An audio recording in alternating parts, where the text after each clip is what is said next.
I opened my eyes to white lights and the steady beep of a machine. My body ached, but I was breathing. That alone felt like a miracle, until I heard her laugh, just outside the curtain, cold, sharp, and then her voice. "Can you believe she actually survived?" My heart stopped. She knew I was alive, but she didn't sound relieved, she sounded disappointed. "I already claimed everything," she said. "She was supposed to be gone." That's when I knew. She had told the world I died, because to her, I was worth more that way. Before I go on, I just want to thank you for being here. It means more than you know. If someone close ever made you feel like you didn't matter, like your love was never enough, I want you to know. You're not alone. I've been there. If you're watching this, tell me where from. I read every word. And if it's too hard to explain your hurt, just write, "I'm healing now." That's all you need to say. This space is for anyone carrying a quiet kind of pain. And I'm grateful you chose to sit here with me. I'm 73 years old. I've lived a life full of small joys, quiet struggles, and sacrifices I never spoke about out loud. I was widowed young, too young to carry it all alone, but I did. I didn't remarry, not because I didn't want to, but because I had someone else to raise. Someone who needed all of me. My daughter was my world. I gave her everything I had, and when that ran out, I gave her more. I worked 2 jobs for most of my life. Mornings started with cleaning houses, and evenings ended behind the counter at the corner store. I never complained. I packed her lunch before the sun rose, and I sat up with her during late-night fevers. I missed meals so she could eat. I patched my shoes so she could have new ones. And when it came time for college, I didn't blink. I took out loans. I emptied what little savings I had. Watching her walk across that stage in her cap and gown felt like my reward, like maybe I'd done something right. When she got her first job and wanted to buy a small home, I signed as guarantor. I helped with the down payment, even if it meant I'd be holding off on fixing the roof above my own head. I was proud. She used to call me Mama Bear. Said I made everything feel safe. She'd come by every Sunday, sit on the porch with me, tell me about her week. We laughed a lot back then. But slowly, those visits stopped. The calls got shorter. Birthdays turned into texts, and the warmth in her voice faded into something cool and distracted. I told myself it was just life, that maybe she was busy or tired or going through something I didn't understand. I kept loving her the same. I still sent cards, still left voicemails, still checked in. What I didn't see then was that she had already started stepping away from me. Not in anger, not in loud words, but in silence. A slow, quiet retreat. And still, I kept giving, kept showing up, because that's what love does. Even when it isn't returned. It had been raining that morning, the kind of steady, quiet rain that taps gently on the windows and makes the world feel just a little bit slower. I remember thinking I'd drive carefully, just go to the store and back before the weather turned worse. I wasn't in a rush. I had planned to stop and get a few groceries, maybe pick up one of those little pies I liked, then come home and warm some soup. Just a simple day. Nothing out of the ordinary.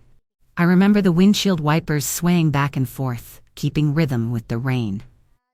The roads were slick but manageable. I took the same route I always took, past the old post office and the church with the red door.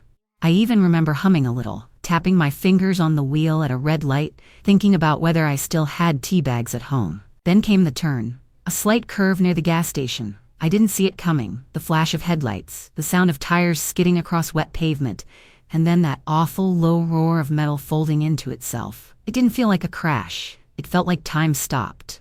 Like the world bent in half and forgot to tell me. There was no screaming, no warning, just the violent sound of something breaking, maybe the car, maybe me, and then nothing. No light, no dark, just black. Silence so complete it felt like sleep, but heavier, deeper. I don't know how long I was gone. Minutes, hours, maybe days. Time stopped meaning anything. When I opened my eyes, everything was bright. Too bright. The light overhead felt harsh, sterile. My limbs were heavy.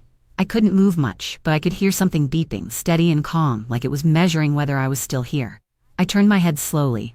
There was a nurse at the foot of my bed, clipboard in hand, frozen mid-step like I'd done something impossible. Her eyes were wide. Her hand trembled just a little. And then she whispered, almost too soft for me to catch it. But I did. She said, "You're awake, but," your daughter said. And she didn't finish the sentence, but she didn't have to. I could see it in her face. Something was wrong, very wrong. And whatever it was, it had started before I even opened my eyes. The days that followed were slow and heavy. I couldn't walk yet, and I barely had the strength to sit up on my own. But my mind was awake, and the silence around me started speaking louder than anything else. The nurses were kind, but careful. Too careful. They looked at me with a strange mix of surprise and pity, like I was something delicate that didn't quite belong there. They never said much, but I could feel the weight of something unsaid sitting between every sentence. I started hearing pieces of conversations when they thought I was asleep. One nurse whispered to another at the edge of the curtain, "The insurance payout already went through. It's been processed." Another said something I'll never forget. She said her daughter signed the DNR, then left town. I laid there, staring at the ceiling, trying to make sense of it. My daughter, my own daughter, had told them not to resuscitate me. She gave up on me before I even had a chance. Not because there was no hope, not because the doctors advised it, but because she was done. Done waiting. Done pretending. I didn't cry. Not yet. I think I was too stunned to feel anything fully. But inside, something shifted. A silence settled in my chest that felt like grief, but sharper, colder. It was a quiet nurse, one I hadn't seen before, who finally slipped something under my blanket one afternoon. She didn't say much, just placed a folded piece of paper next to me and gave my hand the softest touch before walking out. I opened it slowly, my fingers still trembling from weakness. It was an obituary. My name, my birth date, a photo of me taken from an old family album. The words beneath it were flowery, generous, full of praise that sounded nothing like the truth. It said I passed away peacefully, surrounded by love. It said I'd been a devoted mother, that I would be missed. But I hadn't passed away. I was lying right there, breathing and broken, reading the words someone else had written to bury me. That someone was my daughter. I stared at that paper for a long time, long enough that the ink began to blur from the heat of my hands. That was the moment the grief turned into something else. Not anger, not yet. But a realization so deep it cracked through my chest. She had told the world I was gone. And she didn't do it in mourning. She did it for money. Later that night, my sister called the hospital. The nurse handed me the phone. Her voice shook when she heard mine. She said, "You're alive?" I said, "I am." And then she paused. She told me something I wasn't ready to hear, even though I already knew. She said, "Grace told everyone you died in the crash. She even told me she didn't need a mom. She needed the money. $500,000. That's what I was worth to her." Not a word. Not a tear. Just a number on a check. And that's when the silence in me shattered. Because now it wasn't just a mistake. It wasn't a misunderstanding. It was betrayal. Cold, deliberate, and signed with my name. It was 2 days after I read my own obituary when the door to my hospital room opened again. I expected another nurse, maybe a doctor with another round of quiet updates, but instead, it was him. My grandson, Eli. 17, tall like his father, but with my eyes. I hadn't seen him since last Christmas, when he slipped a folded card into my coat pocket and hugged me like he didn't want to let go. The moment he saw me sitting up, alert, breathing, his whole face changed. His mouth dropped open, and then his eyes filled with tears so fast I barely had time to say his name. He rushed to my side and grabbed my hand like it was something precious. He kept saying, "You're here. You're really here." I nodded, too choked up to speak, and then he whispered something that made my heart ache all over again. He said, "Grandma." I knew it. I knew she lied. I told my dad something didn't feel right, but nobody listened. He reached into his jacket pocket and pulled out his phone, unlocked it, and showed me something he had saved. It was a voice recording. He hit play, and I heard her voice. My daughter. She was laughing, a hollow, careless laugh. And then she said, "The old bat finally did something useful." My stomach turned, but I stayed quiet, holding tight to his hand. There were more clips, snippets of phone calls, texts she sent to someone about the money, about how things worked out better than expected. She even joked that planning the funeral was easier than planning my birthday last year. Eli looked at me with so much guilt in his eyes, like he thought it was his fault for not doing more. I squeezed his hand and told him the truth. He had done enough by coming. Just showing up. just believing something wasn't right. That alone made him the only person in the world I could trust at that moment. He stayed for hours, sitting by my side, telling me everything he'd noticed in the days after the crash.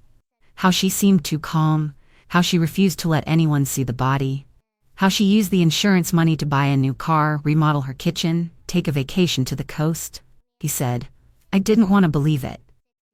But I couldn't stop thinking about you. I felt like you were still here." That boy, who used to sit in my lap and fall asleep to the sound of my humming, now sat at my side like a soldier guarding something sacred. In that sterile, quiet hospital room, he became my strength. He helped me sit up straighter. He helped me eat when my hands were too weak. He kept every visitor away unless I said otherwise. He read the labels on my pills and asked every nurse questions I didn't even think to ask. And he promised me something I held on to every night after he left. He said, "Whatever she did, we'll fix it. You don't have to go through this alone." For the first time since I woke up, I felt like I could breathe without pain. Because even when the world turns its back, even when your own blood decides you're better off dead, sometimes, someone still has a heart. And in Eli, I found mine again. As Eli sat with me that afternoon, telling me everything she had done, everything she had said, I let the silence stretch between us for a moment before I looked at him and said, "She thought she had it all figured out." He tilted his head, confused, and I gave his hand a small squeeze. But what she didn't know, what she never cared enough to ask, was that I saw this coming a long time ago. It wasn't some grand revelation. It wasn't even bitterness that pushed me to do it. It was just years of watching her drift further and further away, of feeling her love grow colder, more distant, like I was slowly turning into something inconvenient. One morning, a few months before the accident, I'd sat at my kitchen table, stirring sugar into my tea, and thought, what happens if I leave this earth and she turns my memory into money? That thought settled deep in my chest, and I couldn't shake it.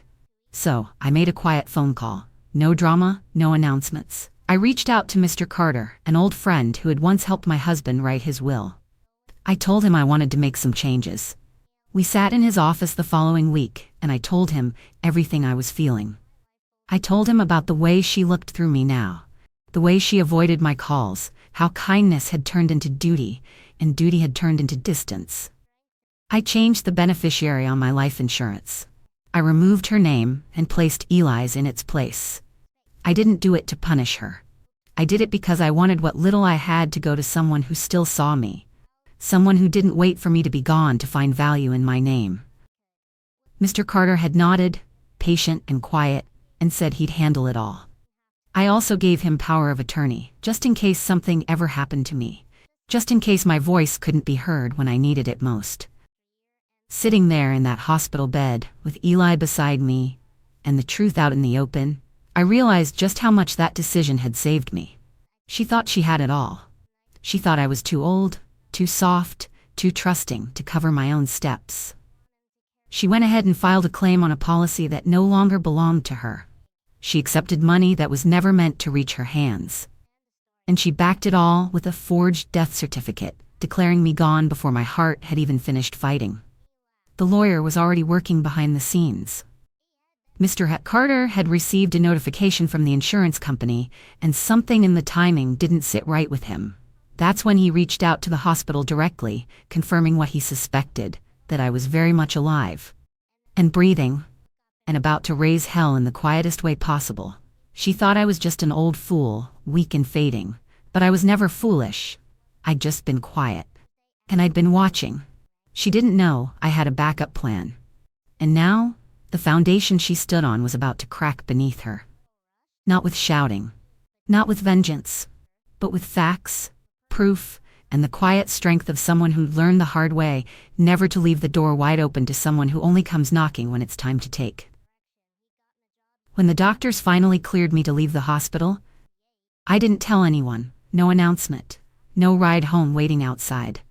I slipped out quietly, wearing clothes Eli brought me, and walked past the front desk like a ghost no one expected to see again. I didn't go home. I couldn't. Not yet. Instead, I went to stay with an old friend, Clara. Someone I'd known for decades. Someone who still made tea the old way and didn't ask questions unless you were ready to answer them. She gave me her guest room and her silence, which was exactly what I needed.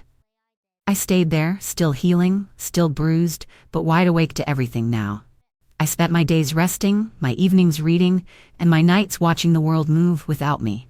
It was strange at first, being alive in secret, but it gave me time. Time to think, time to watch, and time to see what she would do when she truly believed I was gone. It didn't take long. Eli showed me everything. Photos of her online, smiling in front of a brand new car. Videos of her showing off a renovated kitchen. A new couch, a trip to the lake, dinners out, smiling with friends like nothing had happened. Not a sign of grief, not even a hint of mourning. Just spending. Loud, proud spending. And beneath every photo, comments offering sympathy, people writing, "Your mom would be proud." Proud. If only they knew. Each day, Mr. Carter and I worked quietly. He had already contacted the insurance company flagging the payout as fraud. We gathered records, hospital admission logs, voice recordings from Eli, copies of the forged certificate. Everything was lined up, organized in a neat folder that told a very different story than the one she'd sold to the world. I wasn't planning revenge. I was preparing truth. And that was more powerful than anything else. One morning, Clara made me breakfast and sat with me in the kitchen. She said, "Are you sure you're ready for this?" And I looked her straight in the eye and said, "I didn't come back from the dead. I came back for the truth." When I walked into that law office the next day, I wasn't just a mother. I wasn't just someone's mistake to clean up. I was a witness to my own betrayal. A living, breathing contradiction to the lies she had built her comfort on. And I was ready to speak. Not with bitterness, not with rage, but with calm, solid, undeniable truth. Because when someone tries to write your ending without your consent, you don't beg for a new page. You take the pen back. And that's exactly what I came to do. The day Mr. Carter called her in, she had no idea what was waiting on the other side of that door. He told her it was about paperwork, final signatures, a small adjustment regarding the estate, nothing urgent. She agreed right away. Why wouldn't she? She thought the chapter was closed, the lies buried deep enough that no one would dig. She thought I was gone for good, and that this was just one more piece of her new life falling neatly into place. I arrived first, early, calm. Mr. Carter offered me water, asked if I was certain. I told him I had never been more sure of anything in my life. I sat in the corner chair, back straight, hands folded in my lap. I didn't pace, I didn't fidget. I just waited. When the door opened and she stepped inside, she was wearing that soft smile she used when she thought the world belonged to her. She didn't look at me right away. She glanced at Mr. Carter, gave a polite nod, and began to ask where to sign. Then she turned and saw me. Her smile vanished before her lips even finished forming the word hello. Her body froze. Her purse slipped just slightly off her shoulder. She stared at me like she was seeing something that should not exist, and I sat there, breathing. Watching. Not a word spoken, not a tear shed. Her mouth opened. Nothing came out. Not even an apology. Not a whisper of regret, just silence. Long, heavy, accusing silence, as if I had somehow wronged her by being alive. Mr. Carter didn't waste time. He opened the file and laid the pages out across the desk. Hospital records, insurance policy statements, a copy of the forged death certificate, and a transcript of the voice messages Eli had saved. He spoke clearly, slowly. "There has been a serious misrepresentation of facts here. Fraudulent claims were made, signatures forged, and money was issued under the assumption that this woman," and he pointed toward me, "was deceased." She tried to speak then. Her voice came out high, defensive, grasping for something to hold on to. She stammered that it was all a misunderstanding, that someone else must have made the mistake, that she hadn't meant for things to go this far. But Mr. Carter didn't blink. He slid a photograph across the desk. It was her, standing in front of her new car, smiling with a glass of champagne in one hand and the other resting on the hood. The caption underneath, pulled from her own post, read, "Finally free." And then came the sound I'll never forget, her scream. Short, sharp, full of panic. Not pain, not shame, just fear that the game was over. I didn't flinch. I didn't raise my voice. I looked her dead in the eyes and said, "I didn't come to argue, I came to end it." Because there are moments in life when silence speaks louder than anger. when presence carries more weight than words. And sitting in that room, facing the person who tried to erase me, I realized I didn't need to make her understand. I didn't need her to feel what I felt. I only needed the truth to stand taller than her lies. And that was already done. After that day at the lawyer's office, I didn't go straight home. I wasn't ready. There were people who deserved the truth. People who had mourned me, who had cried over a loss that never happened. Not because they were cruel, but because they trusted what they were told. I needed to see them. I needed to look them in the eye and let them know I was still here, still breathing, still standing in the ruins of something my own daughter had tried to bury. I started with my sister. When she opened the door and saw me standing there on her porch, her whole body went still. Her mouth opened, and for a second, she didn't move. Then the tears came fast, and she threw her arms around me like she was trying to make sure I was real. We didn't speak for a while. Just stood there, holding each other, letting the silence say what the words couldn't. She pulled me inside and kept touching my hands, my face, like I was something holy that had returned from the other side. She told me how Grace had called her 2 days after the crash, said it was quick, said I didn't suffer. She said the funeral was private, closed casket, and that I had requested no one come. She said Grace sounded steady, even cold, like she'd already rehearsed every line. I nodded. I wasn't surprised anymore, just tired. Later that week, I went to see my niece. She was hosting a small gathering, just a few women from the family and some neighbors. When I walked into the room, everything stopped. Forks paused midair, conversations fell quiet, and one woman dropped her glass on the floor. Then came the tears, the gasps. A few people backed away as if seeing a ghost. My niece ran to me and grabbed my hands, whispering, "We thought you were gone." She told us it was over. She even sent us thank you notes for the flowers. Some couldn't stop crying. Others just looked away, ashamed, unsure of what to say now that the truth was standing in front of them. A few asked me why I hadn't said anything, and I told them the truth. I couldn't. Not until it was time. Not until I had proof. I didn't want to just be alive. I wanted to be heard. Even at church, when I walked through the doors on Sunday morning, heads turned. One woman screamed, then covered her mouth.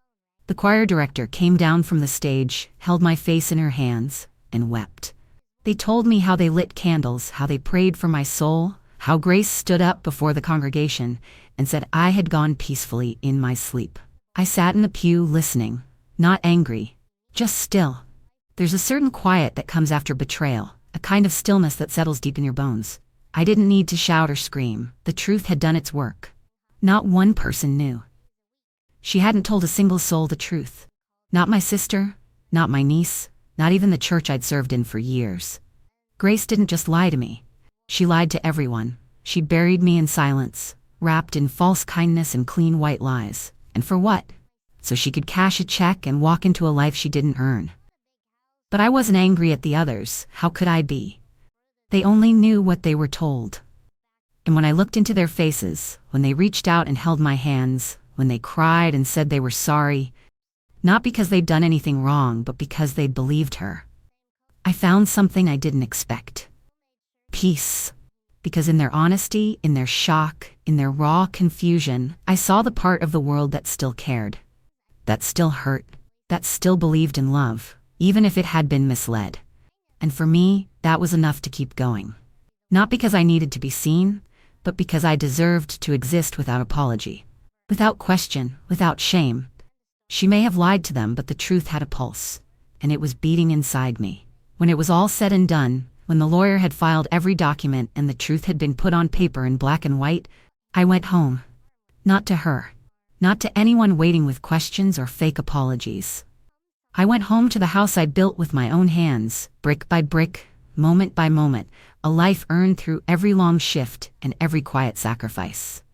I walked through that front door alone. No fanfare, no parade, just me and the familiar scent of old wood and time. The house was just as I had left it, quiet, still, waiting. But something in me had changed. I wasn't the woman who'd left that day in the rain, thinking she'd return with groceries and a warm pie for later. I was someone new now. Someone who had been laid to rest in words and remembered in lies.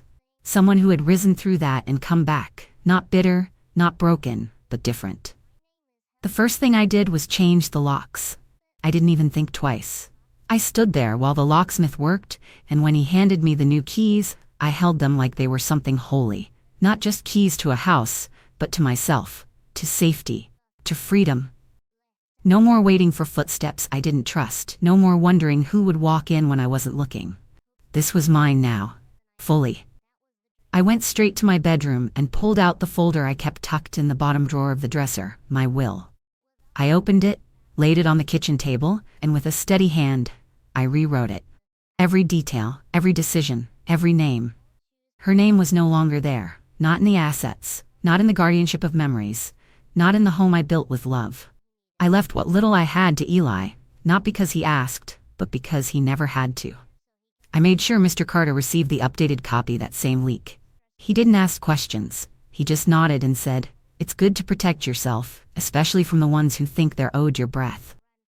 That evening, Eli came by after school. I made tea, even though the kettle whined louder than I remembered. We sat on the porch, the two of us, wrapped in the gold light of a fading day. We didn't talk much, just sat. The silence between us didn't feel heavy. It didn't feel like something broken. It felt safe. Every now and then he glanced at me like he wanted to say something, but I'd give his hand a small pat, and he'd just smile. I didn't need words, he was here. That was enough. I didn't feel the urge to call anyone. I didn't feel the need to prove anything. I didn't light a fire and scream into the wind. I just existed. In peace. In my chair. In the home where every picture frame, every curtain, every creak in the floorboard told me I was still here. Still mine. I wasn't looking for revenge. I wasn't looking to ruin her or make her hurt the way I did. I knew something deeper had already done that. I could hear it in her voice the day she saw me alive. That wasn't the sound of victory slipping away. That was the sound of someone realizing what they had thrown away could never be picked back up again. And I had no interest in offering her a second chance to hold what she had already buried. Some things, once lost, don't get to return. Some doors stay closed, not out of cruelty, but out of self-respect. And for the first time in a long time, I felt that in my bones. I had come back to my home, not just to live, but to live on my terms, with peace, with truth, with no more pretending. And that, to me, was worth more than anything she ever thought she could take. It was a few weeks after everything settled, after the calls from the insurance company stopped, after the whispers in town quieted down. Life had returned to something steady. Not normal, not exactly, but steady. I swept my porch each morning, I watered my plants, I folded my laundry by the window and let the radio hum in the background. Eli still came by when he could, always thoughtful, always gentle. There was peace in the rhythm, and I held on to it carefully. Then one evening, just as the sun dipped low and painted the sky that soft, tired pink, I heard a knock at the door. Not hurried, not angry, just quiet and waiting. I stood still for a moment, hands still damp from drying the dishes, heart already knowing who it was before I even stepped near the hallway. I looked through the window and saw her standing there. My daughter. She wasn't dressed like usual, none of that shine, none of that careful polish she used to wear like armor. Her hair was tied back, her face looked thinner, older, and she was crying. She didn't knock again, she just stood there, head bowed, shoulders trembling, the weight of something finally catching up to her. I didn't open the door. I didn't call her name, I just stood where I was, close enough to hear if she spoke. And she did. Soft, broken, like she was speaking to a memory. She said she was sorry, that she had made a terrible mistake, that she didn't know how far she had let things go, that she didn't expect me to ever forgive her, but that she missed me. She said, "You were always there, even when I didn't deserve it." I didn't know how to fix what I broke. I listened, every word. I heard the ache in her voice, the way it shook, the way it reached for something it once took for granted, and I believed her. I believed she felt something real in that moment. But I didn't open the door. Not because I wanted to punish her, not because I hated her, but because I had learned something the hard way. Love can be unconditional, but trust is not. Trust is earned, brick by brick, word by word. And once it's shattered, it doesn't return just because someone cries. I stood there, hand on the knob, heart full of memories that spanned decades, and I whispered into the stillness, "I forgive you." Not loud enough for her to hear. Just enough for me to let go of the part of the pain that was mine to carry. Then I stepped back. Slowly, quietly, and let the silence stand between us. She stayed there for a while longer, like she was hoping something would shift, but nothing did.